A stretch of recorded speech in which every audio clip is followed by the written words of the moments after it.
西城，我真是为你好，你为什么总是不相信我呢？哼，不管是真是假，我爱的就是我认识的这个贺锦熙。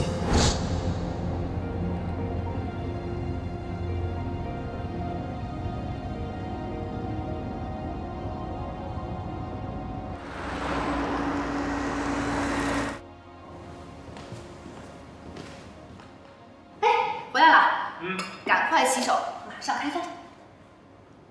怎么是你在烧饭啊？露露和其他人呢？现在家里只有我们2个人，这些事情我自己来就好啦。我让他们全都去休息了。糟了，我的汤！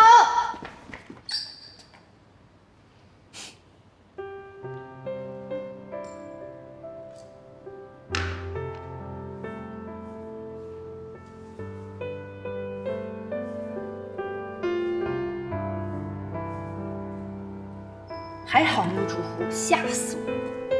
今天烧了这么多菜啊？那当然了，我得让你见识一下我精湛的厨艺呀！哎呀，这个汤啊，是我今天特意跟露露学的，你尝尝看好不好喝啊？好，看着还不错啊。那当然了，也不看看谁做的。来，好，我尝尝。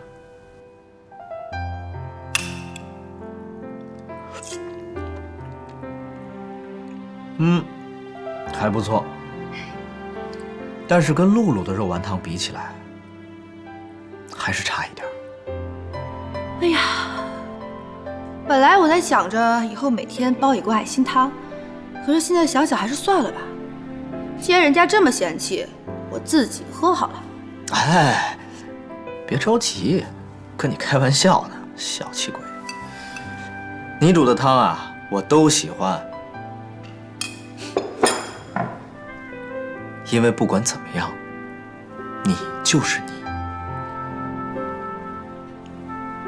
吃饭，吃饭啊！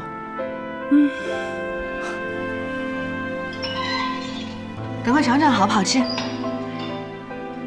好吃。西城，你睡了没有啊？我给你讲个故事吧。讲吧。